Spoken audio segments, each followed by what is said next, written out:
Крым – это целый мир в миниатюре. Он настолько многолик, что поездки в разные его концы похожи на путешествия по разным континентам. Я беру свою фотокамеру и отправляюсь в долгие прогулки по полуострову для того, чтобы самому увидеть все его исторические памятники и запечатлеть их поразительное многообразие. Этими впечатлениями хочется поделиться с каждым. Поэтому в эфире телеканала АТР приглашаю вас на прогулки по Крыму. Прогулки по Крыму с Алексеем Гайворонским. Давайте вместе откроем эту землю.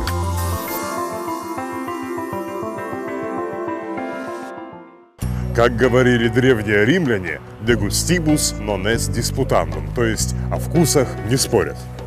Это очень мудрое изречение. Но все же порой бывает трудно удержаться от спора, когда заходит речь о том, какой город Крыма самый лучший.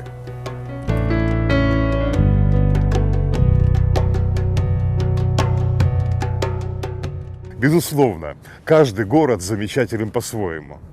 Я, например, абсолютно уверен в том, что с исторической точки зрения наиболее ценным и интересным является Бахчисарай. Но вот что касается внешней, чисто художественной стороны, то, на мой личный вкус, самый красивый город Крыма – это Севастополь. Вполне возможно, что кто-то и не согласится с таким мнением, но как раз для этого случая древние и придумали свою мудрую поговорку: о вкусах не спорят. Белокаменный красавец поднимается над волнами, словно роскошный многопалубный круизный лайнер. Вычурная лепка архитектурных украшений, четкие штрихи акации, белые и оранжевые утесы над синевою узких бухт – все вместе это составляет очень эффектный городской пейзаж. Слово «Севастополь» у большинства ассоциируется прежде всего с флотом, чье присутствие, конечно, оказало решающее влияние и на прошлое города, и на его облик. Впрочем, история военно-морской базы – это относительно недавняя глава в исторической летописи этого уголка Крыма, а мы в наших прогулках по Севастополю попытаемся заглянуть в более давнее прошлое здешних мест.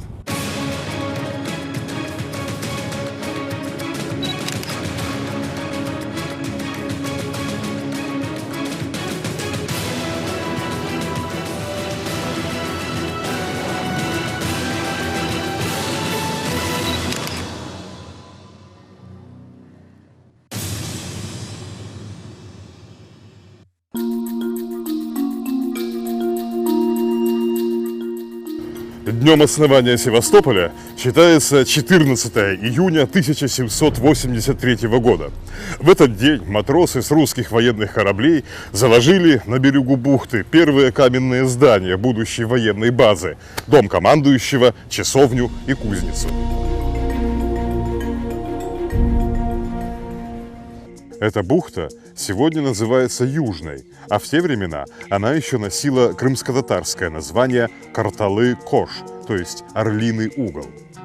Ее побережье, где сегодня шумит площадь Нахимова, было засушливой пустошью, зарослями можжевельника.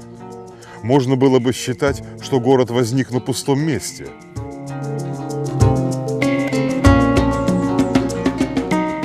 Но в том-то и заключается особенность Крыма, что на полуострове просто нету таких клочков земли, которые не несли бы в себе богатой памяти прежних эпох.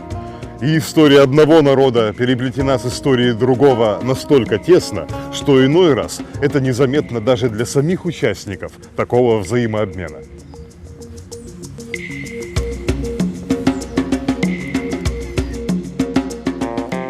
Также и здесь. История основания русского военного порта Севастополь будет неполной в отрыве от истории Крымского ханства. Тем более, что участие и самих бахчисарайских правителей в этом процессе было более заметным, чем это обычно принято считать. В 1774 году, по итогам очередной русско-турецкой войны, Крымское ханство получило независимость от Османской империи. Под власть ханов перешла вся южная часть полуострова, которая до того подчинялась не Бахчисараю, а Стамбулу. Среди этих цветущих, богатых земель Кефе, Судака, Балаклавы, был и засушливый малонаселенный уголок на юго-западном конце полуострова с прорезавшей его узкой бухтой. Крымские татары называли эту бухту Кадилимен или Авлита. Северный ее берег именовался Бешлимен, то есть 5 гаваней, а южный – Ондертлимен или 14 гаваней. Каждая из них тоже имела свое название – Хамамлы, Сулуджа, Бахчели и так далее. Портов и пристаней в этих гаванях не было, поскольку прежние владельцы края, турки, довольствовались портом Инкерман в восточной части залива. Побережье этой уединенной бухты отличалось малонаселенностью. Приморские равнины были сухие и каменистые, рек здесь не текло, а источники пресной воды редки. Лишь к северу от бухты лежали 2 небольших деревушки – Учкую и Акьяр, а на южной стороне селений и вовсе не было. Зато эта полудикая местность славилась другим. Поскольку климат здесь теплее, чем в степном Крыму, и здешние пастбища редко покрываются снегом, сюда ежегодно со всего Крыма сгоняли на зимовку великое множество овец. Их многотысячные стада все лето паслись на высокогорных лугах крымских яйл. Затем, с наступлением осени, пастухи перегоняли их с гор в крымские степи. А когда там начинались снега и метели, вся эта огромная масса живности перемещалась сюда, к бухтам. Если зимние ветра крепчали, пастухи гнали стада под защиту древних развалин, что возвышались над морем. Среди руин можно было различить круглые башни, высокие стены из огромных тесаных блоков. За крепостными воротами взору открывались заросшие травой фундаменты каких-то зданий, куски разбитых мраморных колонн и карнизов.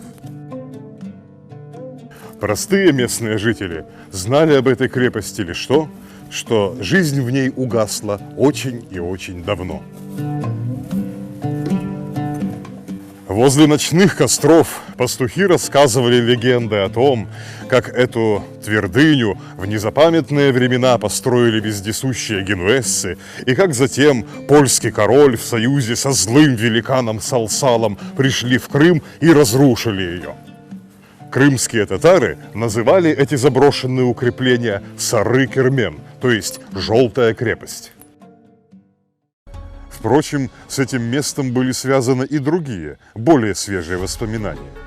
Они относились к первой половине XVII века, когда крымские всадники и украинские казаки почти ежегодно обменивались военными ударами. Время от времени запорожцы приплывали с Днепра в больших морских лодках, высаживались на берег, громили прибрежные города и села, а затем быстро возвращались к лодкам с добычей и скрывались в морской долине. Безлюдный и заброшенный Сары-Кермен очень подходил для таких рейдов. Например, летом 1633 года здесь высадилась целая флотилия из 1500 казаков. Они устроили в Сары-Кермене военный лагерь, откуда затем на протяжении почти 2 недель совершали дальние вылазки, атакуя с моря Гюзлев, а по суше добираясь почти до самого Бахчисарая. Хан Джанибек-Герай выступил им навстречу. Крымское войско в то время воевало в России, и потому бойцов при хане оставалось очень мало. Лишь с большим трудом ханские гвардейцы смогли отбить казаков от окрестностей столицы. Удобство здешней бухты не ускользнуло от внимания соседних держав. Еще в 1773 году сюда вошло российское разведывательное судно.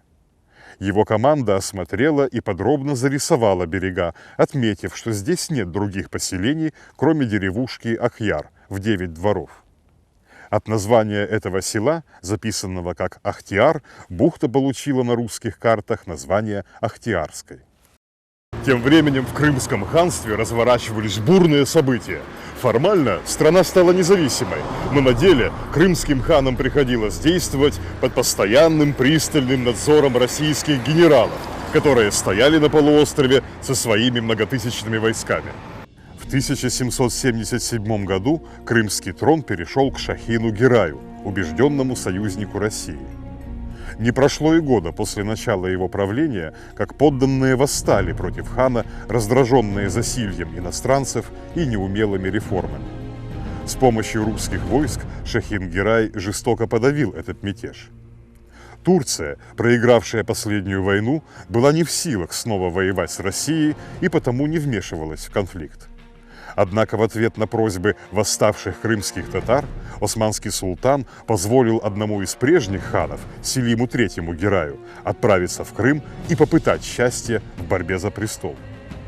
Сам султан ограничился лишь тем, что послал крымским берегам несколько военных судов для наблюдения за ситуацией. Турецкие корабли встали на якорь в Акьярской гавани. Селим III Гирай, Бахт-Гирай и прочие предводители восстания ожидали, что следом за этим будет прислано большое войско, но турки избегали войны, а справиться без их помощи с русскими восставшие не могли. Наконец, летом 1778 года в бухту вошло еще несколько турецких фрегатов. Шахин-Гирай направил им требование немедленно покинуть залив, но те не подчинились. Тогда встревоженный хан лично явился на берега гавани. Вместе с ним сюда прибыл и генерал Суворов, который в то время квартировал в Бахчисарае. Вскоре османские моряки увидели, что хан, одетый во все черное, бродит по берегу бухты в сопровождении свиты из 500 человек. На вопрос турецких капитанов, почему Шахин-Гирай нарядился в траур, им ответили, что хан, пока не освободится от османов, будет считать себя невольником.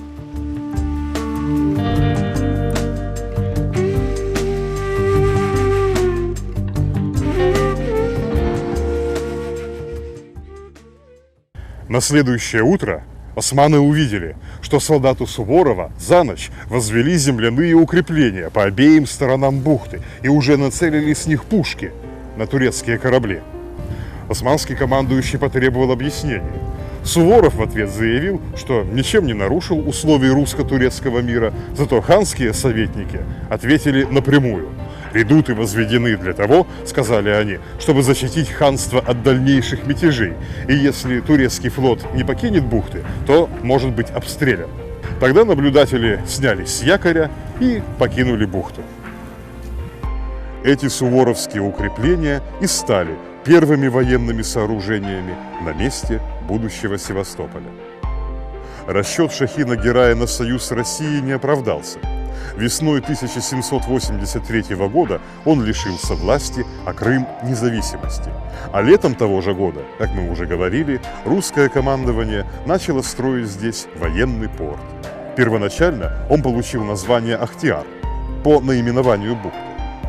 И получилось так, что теперь в бухте стало соседствовать два населенных пункта, названных одинаково. Один – строящийся русский военный порт на южном берегу, и другой – старое крымско-татарское село на северном.